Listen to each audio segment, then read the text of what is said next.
Open and closed intervals. Welcome, everyone. Before we dive into today's new topic, let's take a moment to reflect on what we have already learned. In our previous lessons, we explored the set of real numbers, which we denote as R. As you know, R represents a vast, infinite collection of every possible number on the number line.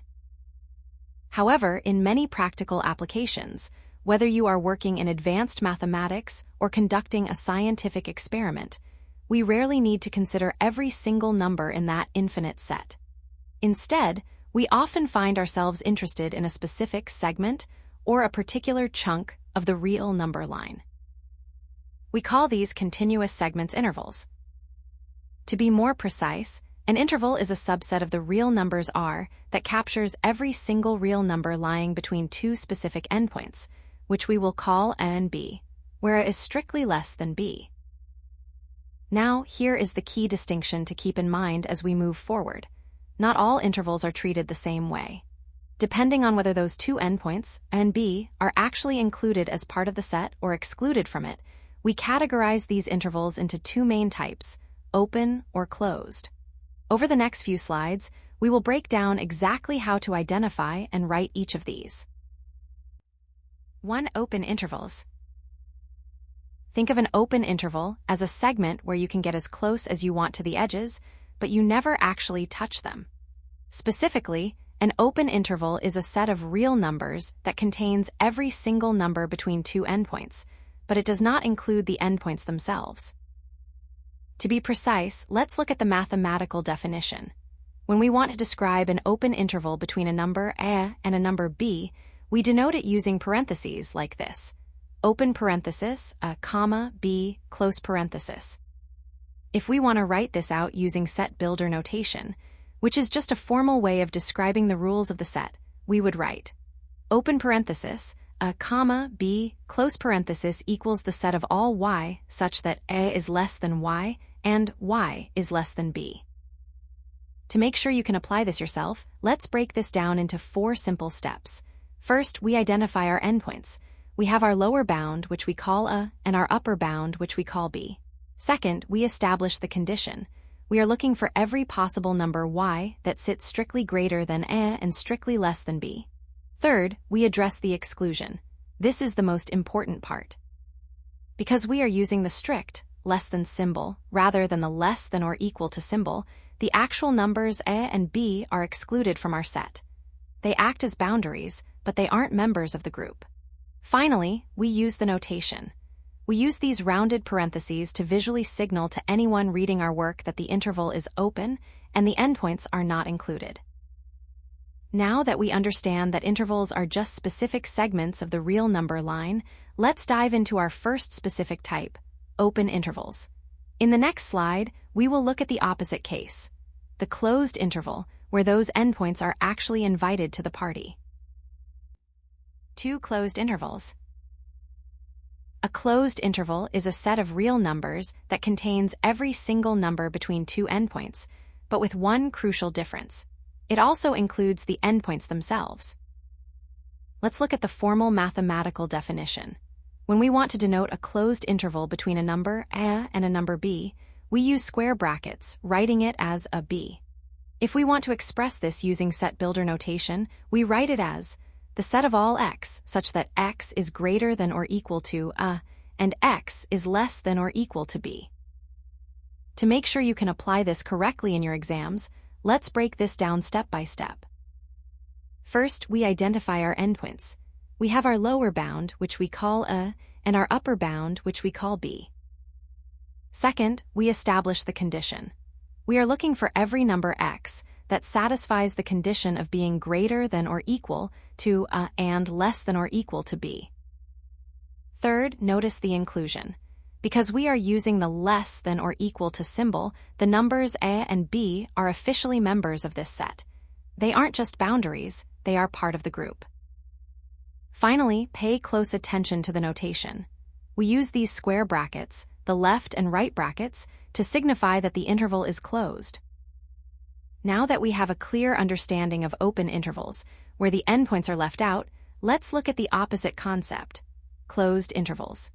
In the next slide, I'll show you a real-world example involving temperature to help you see the practical difference between this and the open interval we just discussed. Real-world example, temperature control. Now that we have understood the formal definitions of open and closed intervals, let's move away from abstract numbers and look at how this applies to a real-world situation. Imagine you are working in a laboratory conducting a chemical experiment. For this specific reaction to remain stable, it must stay within a certain temperature range, specifically between 20 degrees Celsius and 30 degrees Celsius. Let's look at our first scenario, which we'll call Scenario A, the strict range. In this case, suppose the reaction is very sensitive and actually fails if the temperature hits exactly 20 degrees or exactly 30 degrees. Because the endpoints themselves are not part of the stable zone, we are dealing with an open interval, just like we discussed in the previous slide. To write this mathematically, we follow 3 simple steps. First, we identify our endpoints. Our lower bound A is 20 and our upper bound B is 30. Second, we define the condition. The temperature, let's call it capital T, must be strictly greater than 20 and strictly less than 30. Finally, we use our notation for an open interval, writing it as open parenthesis 20, 30, close parenthesis. The result here is clear. A temperature of 20.1 degrees Celsius is perfectly stable, but exactly 20 degrees Celsius is not. Now let's contrast this with Scenario B, the inclusive range. In this version, the reaction is a bit more robust. It remains stable even if the temperature is exactly 20 or exactly 30 degrees. This means the endpoints are included, making it a closed interval. Following the same steps, we identify our endpoints as A equals 20 and B equals 30. Next, we define the condition. The temperature, T, must be greater than or equal to 20 and less than or equal to 30. For our notation, since the endpoints are included, we use square brackets, writing it as open square bracket 20, 30 close square bracket. In this scenario, the result is different. Both 20 degrees and 30 degrees are considered stable. As we move to the next slide, keep these 2 scenarios in mind, as they perfectly illustrate the fundamental difference between using parentheses and square brackets. Key takeaways. First, remember that intervals are simply continuous subsets of the real number line, which we denote as R. Think of them as specific segments or chunks of that infinite line. Next, let's distinguish between the 2 main types. An open interval, which we write with parentheses as a B, excludes the endpoints.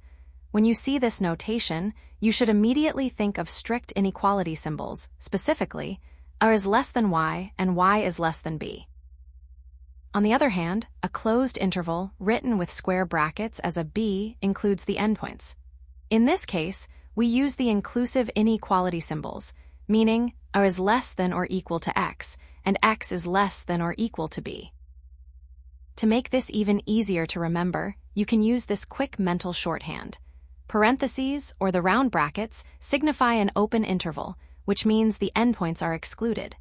Square brackets signify a closed interval, which means the endpoints are included. All right, let's take a moment to recap everything we have covered so far to ensure the core concepts are clear before we move on to some common pitfalls. Keep these distinctions in mind, because in our next slide, we will look at some common mistakes students make when applying these rules. Common mistakes. First, watch out for confusing brackets with parentheses. It is very common to see students write a comma B inside parentheses when they actually intended to use square brackets. Always double-check your work. If that endpoint is a member of your set, you must use the square bracket to show it is included. Second, be careful not to misinterpret the inequality. A frequent error is writing a set where X is greater than A, but less than or equal to B, and then labeling it as a closed interval. Don't fall into this trap. As we discussed in the previous slides, a truly closed interval must be closed at both ends. The set we just described is actually what we call a half-open or half-closed interval, which is a topic we will dive into in our next lesson. Finally, do not assume that intervals only contain integers. A common mistake for beginners is to look at an interval like 1, 5 and think it only consists of the whole numbers 2, 3, and 4.